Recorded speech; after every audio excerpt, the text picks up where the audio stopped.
नमस्कार। कोटा यूनिवर्सिटी के arts stream के सेकंड ईयर के विद्यार्थियों के लिए इतिहास के द्वितीय पेपर राजस्थान का इतिहास प्रारंभ से 1956 ईस्वी तक में एक लंबा कालक्रम अध्ययन के लिए प्रस्तुत किया गया है। सामान्यतया इतिहास को उसके प्राचीन, मध्यकालीन और आधुनिक विभागों में बांटकर अध्ययन किया जाता है, जिससे अध्ययन के लिए पर्याप्त समय और स्कोप उपलब्ध हो सके। राजस्थान के इतिहास की मूलभूत घटनाओं से अवगत कराना सिलेबस के निर्माताओं का उद्देश्य हो सकता है, लेकिन अगर राजस्थान के इतिहास की घटनाओं को एकाकी रूप से राजस्थान से संबंधित करके देखा जाए तो इतिहास का सांगोपांग अध्ययन करने में वो मददगार साबित नहीं होगा। आवश्यक है कि राजस्थान के इतिहास को भारत के बृहत्तर इतिहास के साथ समागम करते हुए देखा जाए और ये देखा जाए कि राजस्थान का इतिहास भारत के इतिहास को किस तरीके से संपन्न बनाता है या भारत के इतिहास की तुलना में राजस्थान ऐतिहासिक दृष्टि से कितना कमज़ोर रहा है। भारत में इतिहास के प्रारंभिक बिंदु पाषाण युग के समय से ही राजस्थान में ऐतिहासिक परंपरा का विद्यमान होना पाया जाता है। भारत में पाषाण संस्कृति 4 या 5 लाख वर्ष पूर्व मानी जाती है, जबकि सोन नदी की घाटी में पाषाण युगीन अवशेष पाए गए थे। राजस्थान में पाषाण युग के समस्त चरणों के अवशेष पुरातात्विक साक्ष्य पाए गए हैं, जो कि दक्षिणी, पश्चिमी और पूर्वी राजस्थान की खासतौर से बनास, चंबल और लूनी नदी की घाटियों में पाए गए हैं। इस प्रकार ये कहा जा सकता है कि इतिहास के प्रारंभ होने के समय से ही राजस्थान भारत के इतिहास में अपनी भूमिका का निर्वाह करने लगा था। पाषाण संस्कृतियों के पश्चात भारत की प्राचीनतम सभ्यता सैंधव सभ्यता का आगाज होता है। सैंधव सभ्यता के स्थलों के आश्रय के रूप में एक बड़ी नदी सरस्वती नदी का प्रवाहित होना राजस्थान में पाया जाता है और सरस्वती नदी के किनारे पाई गई बस्ती कालीबंगा से न केवल सभ्यता सिंधु घाटी की सभ्यता के वरन पूर्व सैंधव और उत्तर सैंधव चरण के साक्ष्य भी पाए गए हैं। उत्तर सैंधव काल में पाई जाने वाली भारतीय सभ्यताओं की समकालीन सभ्यताएं भी राजस्थान में पाई गई हैं। ये सभ्यताएं प्रमुख रूप से दक्षिणी राजस्थान में पाई गई आहड़ की सभ्यता है और मध्य राजस्थान में पाई गई बैराठ की सभ्यता है। भारत की जो मुख्य ऐतिहासिक परंपरा है, जो आर्यों से प्रारंभ हुई मानी जाती है। आर्य में जनों से जनपद बने और जनपदों से महाजनपद बने, जो 6ठी शताब्दी ईसा पूर्व में भौगोलिक और राजनीतिक दृष्टि से सुस्पष्ट हुए। इन 16 महाजनपदों में एक बड़ा महाजनपद मत्स्य महाजनपद राजस्थान में स्थित था, जिसकी राजधानी विराटनगर थी। अतः कहा जा सकता है कि आर्यों के निवास स्थल के रूप में राजस्थान आर्यों का निवास स्थल था। 6ठी शताब्दी ईसा पूर्व के पश्चात आने वाले मुख्य ऐतिहासिक चरणों मौर्य काल, मौर्योत्तर काल, गुप्त काल यानी कि ईसा पूर्व 600 से लगाकर ईस्वी सन की 6ठी शताब्दी तक राजस्थान भारत के इतिहास की मुख्य केंद्रीय शक्तियों के राजनीतिक रूप से अधीन रहा है, उनके साम्राज्य का अंग रहा है। मौर्य काल में मौर्यकालीन अवशेष बैराठ में पाए गए हैं, जो कि राजस्थान का मौर्य साम्राज्य का अंग होना सुनिश्चित करते हैं। राजस्थान मौर्योत्तर काल में शक और कुषाण साम्राज्य के अधीन था और गुप्त काल में गुप्तों के साम्राज्य के अधीन था। इस समय राजस्थान के जो राज्य हैं वो गणों के रूप में थे और जिन गणों को मुख्य रूप से अध्ययन किया जाना है वो मत्स्य के अलावा मालव और शिवी का अध्ययन किया जाना है। गुप्त साम्राज्य के बाद भारत के इतिहास में एक नई प्रवृत्ति जिसको कि राजनीतिक विखंडन की प्रवृत्ति और सामंतवाद की प्रवृत्ति माना जाता है प्रारंभ होती है, जो कि 700 से प्रारंभ होकर 1200 तक राजपूत काल के रूप में जानी जाती है। राजपूत काल के आविर्भाव के बाद राजस्थान भारत के इतिहास में मुख्य भूमिका प्राप्त करने लगता है, क्योंकि जो राजपूत राज्य भारत के अन्य क्षेत्रों से विलुप्त हो गए वो राजपूत राज्य राजस्थान में निरंतर रूप से बने रहे और स्वतंत्रता पूर्व राजस्थान के 19 बड़े राज्यों और 2 छोटे राज्यों के पूर्वज सिद्ध हुए। राजस्थान के इतिहास के संदर्भ में सबसे पहले राजपूतों की उत्पत्ति का अध्ययन किया जाना है। राजस्थान के राजपूत राज्यों में 3 बड़े राजवंश गिने जाते हैं। तीन बड़े उत्पत्ति के सिद्धांत गिने जाते हैं, जिनसे कि राजपूत राज्यों को एसोसिएट किया जाता है। उदयपुर के गुहिलोत, जोधपुर और बीकानेर के राठौड़, आमेर के कछवाहा सूर्यवंशी राजपूत माने जाते हैं। करौली के यादव और जैसलमेर के भाटी चंद्रवंशी राजपूत माने जाते हैं। अजमेर के चौहान अग्निवंशी राजपूत माने जाते हैं। राजपूत काल के आविर्भाव होने के पश्चात जिस राजपूत राजवंश ने उत्तर पश्चिमोत्तर भारत में एक क्षेत्रीय शक्ति के रूप में पहचान प्राप्त की वह अजमेर का चौहान राजवंश था और पृथ्वीराज चौहान तृतीय की 1192 ईस्वी में तराइन के दूसरे युद्ध में पराजय के पश्चात भारत के इतिहास का टर्निंग पॉइंट प्रारंभ होता है, जबकि राजपूत शासक को हराकर और दिल्ली पर अधिकार करके तुर्की सल्तनत की स्थापना होती है।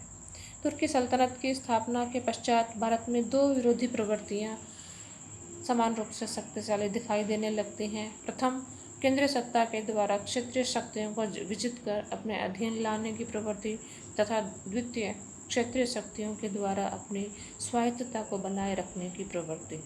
राजस्थान ने सल्तनत काल के दौरान अलाउद्दीन खिलजी के नेतृत्व में महानतम सैनिक आक्रमणों का सामना किया। ये राजस्थान के चित्तौड़ और जालोर और रणथंभौर के महान तथा विध्वंसकारी सैनिक अभियानों के रूप में जाने जाते हैं। पराजय के पश्चात भी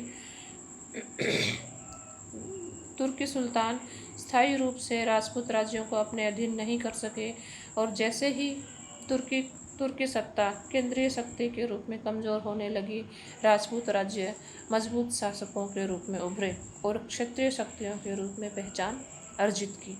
इन राजाओं में मुख्य रूप से उदयपुर के महाराणा कुंभा, उदयपुर के महाराणा संग्राम सिंह और जोधपुर के राव मालदेव गिने जाते हैं, जिन्होंने न केवल केंद्रीय सत्ता के साथ सफलतापूर्वक लोहा लिया, वरन गुजरात और मालवा जैसी क्षेत्रीय शक्तियों के ऊपर भी अपनी प्रधानता को स्थापित किया। सल्तनत काल के पतन के पश्चात मुगल सत्ता केंद्रीय शक्ति के रूप में आविर्भाव हुई और केंद्रीय सत्ता के साथ सहयोग और प्रतिरोध की प्रवृत्ति इस समय भी अनवरत रूप से दिखाई देती है, जबकि यह प्रतिरोध के बजाय सहयोग की ओर झुकती हुई दिखाई देती है। मुगल सम्राट अकबर की सूझबूझपूर्ण नीति के कारण राजस्थान के अधिकांश राजपूत राज्य मुगल साम्राज्य के प्रति सहयोगी के रूप में परिवर्तित हो गए, चाहे यह सहयोग बिना किसी प्रतिरोध के किया गया हो, जैसे कि आमेर के कछवाहा, बीकानेर के राठौड़ और जैसलमेर के भाटियों ने किया, या प्रारंभिक प्रतिरोध के बाद उन्होंने मुगल अधीनता स्वीकार कर ली, जैसे कि महाराणा प्रताप के समय में महाराणा प्रताप आजीवन मुगल सम्राट अकबर से संघर्ष करते रहे, लेकिन उनके पश्चात उनके पुत्र अमर सिंह के समय में और मुगल सम्राट जहांगीर के समय में मुगल राजपूत सहयोग स्थापित हो गया। जोधपुर में राव चंद्र सेन मुगल सम्राट अकबर से संघर्ष करते रहे, लेकिन चंद्रसेन के पराभव के पश्चात उनके उत्तराधिकारी मोटा राजा उदय सिंह ने मुगलों की अधीनता स्वीकार कर ली। बूंदी का राज्य भी मुगलों का सहयोगी हो गया प्रारंभिक प्रतिरोध के पश्चात राव सुरजनहाड़ा के नेतृत्व में। कहने का तात्पर्य यह है कि मुगलों के काल में एक समन्वित राजनीतिक सत्ता की स्थापना होती हुई दिखाई देती है, जिसको राष्ट्रीय राज्य के नाम से भी अभिहित किया जाता है। ये गंगा जमनी संस्कृति अथवा राजनीतिक एकता उस समय तक बनी रही जब तक कि मुगल सम्राट औरंगजेब के समय में पुनः राजपूत और मुगल शासकों के बीच प्रतिरोध के बादल उमड़े और मुगल सम्राट कुछ दोनों के संबंधों में कुछ तनातनियाँ उत्पन्न हुई। खासतौर से आमेर, जोधपुर और उदयपुर के राज्यों के संबंध मुगल सम्राट के साथ बिगड़े। मुगल सम्राट औरंगजेब की मृत्यु के पश्चात मुगल साम्राज्य पतनोन्मुख हो गया और मराठों ने प्रधान शक्ति के रूप में मुगलों का स्थान लिया। राजस्थान के राजपूत राज्य, जो अब तक मुगलों के संरक्षण में रहने के आदी हो चुके थे, अपने आंतरिक झगड़ों और प्रतिस्पर्धाओं को नहीं सुलझा सके और मराठों के संरक्षण में चले गए। मराठों का संरक्षण लाभदायक की बजाय हानिकारक अधिक सिद्ध हुआ और मराठों के नेतृत्व में राजस्थान का इतना अधिक आर्थिक शोषण किया गया कि उनके जीवनी शक्ति का स्रोत ही सूख गया। इसी समय भारत में ब्रिटिशों के नेतृत्व में एक नई सत्ता स्थापित हो रही थी, जिन्होंने अन्य शक्तियों के साथ साथ मराठाओं को भी सबसाइड किया और राजस्थान के राजपूत राज्य मराठाओं के संरक्षण से निकलकर ब्रिटिश संरक्षण में चले गए। सन 1818 से लगाकर 1823 के मध्य राजस्थान के लगभग सभी राज्यों ने ब्रिटिश ईस्ट इंडिया कंपनी के साथ संधियां करके ब्रिटिश अधीनता स्वीकार कर ली। ब्रिटिश संरक्षण की स्थापना के साथ साथ भारत में अनेक स्तरों पर ब्रिटिश के खिलाफ प्रतिक्रिया भी जारी थी और भारत के इतिहास में उसका प्रथम बड़ी घटना 1857 के गदर के रूप में उभरी। 1857 के गदर में राजस्थान ने अपनी भूमिका निभाई, जबकि राजस्थान के कोटा और जोधपुर और जैसे दो बड़े केंद्रों पर ब्रिटिश प्रतिरोध की रोमांचकारी और महान घटनाएं हुई। 1857 के गदर का दमन कर दिया गया, लेकिन राजनीतिक जागृति को नहीं दबाया जा सका और ब्रिटिश भारत के साथ साथ राजस्थान में भी राजनीतिक जागृति के बीज पनपने लगे। सबसे पहले भारत के क्रांतिकारियों के साथ राजस्थान के अनेक क्रांतिकारियों ने सहयोग करके, मसलन केसरी सिंह बारहट, अर्जुन लाल सेठी, विजय सिंह पथिक ने राजस्थान के राजनीतिक जागृति का नेतृत्व किया। तो तदुपरांत राजस्थान के किसान तथा जनजातियों ने अहिंसक आंदोलन किए। राजस्थान के भीलवाड़ा के बिजोलिया और बूंदी के बरड़ के अहिंसक किसान आंदोलन, जो गांधी की अहिंसात्मक विचारधारा के नेतृत्व में हुए थे, भारत के इतिहास की बड़ी घटनाएं हैं, जो कि अपनी अहिंसात्मक प्रवृत्ति के कारण बहुत प्रसिद्ध हुई। राजस्थान के जनजातियों का नेतृत्व मोतीलाल तेजावत ने किया। मोतीलाल तेजावत ने भी जनजातियों का अहिंसक रूप से नेतृत्व किया।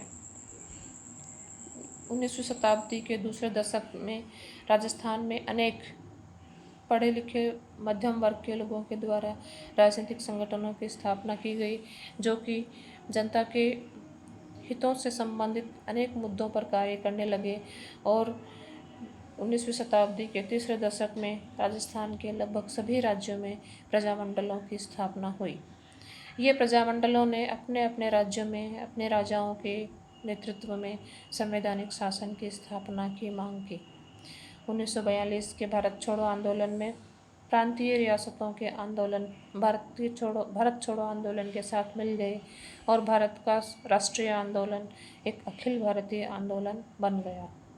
स्वतंत्रता प्राप्ति के पश्चात प्रजामंडलों के नेतृत्व में राजस्थान के भारतीय संघ में विलय के हेतु आंदोलन चले और राजाओं के द्वारा अंततः राजाओं को भारतीय संघ में विलय की स्वीकृति देनी पड़ी और भारत के राजस्थान के 19 बड़े राज्यों और 2 छोटे राज्यों को मिलाकर 30 मार्च 1948 को एकीकृत राजस्थान का गठन हुआ।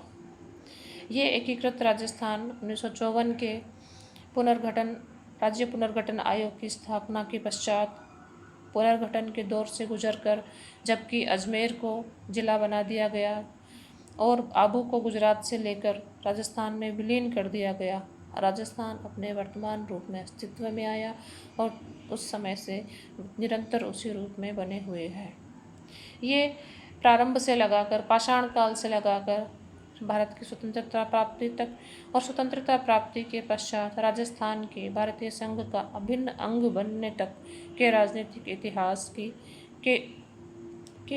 की राजनीतिक धारा है। ये समस्त घटनाक्रम विद्यार्थियों के अध्ययन का विषय है।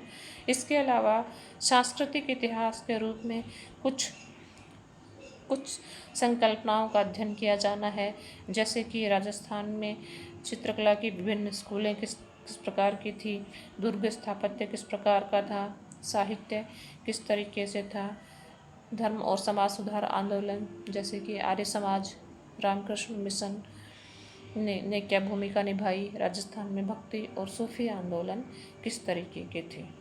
ये इस तरीके से एक निरंतर धारा के रूप में विद्यार्थियों को राजस्थान के इतिहास का अध्ययन किया जाना है, जो कि राजस्थान के इतिहास को संपूर्ण और सांगोपांग रूप से भारत के इतिहास के एक अंग के रूप में अध्ययन करना सिखाता है और उससे राजस्थान के इतिहास के प्रांतीय इतिहास के रूप में और भारतीय इतिहास के अंग के रूप में धारा स्पष्ट होती है।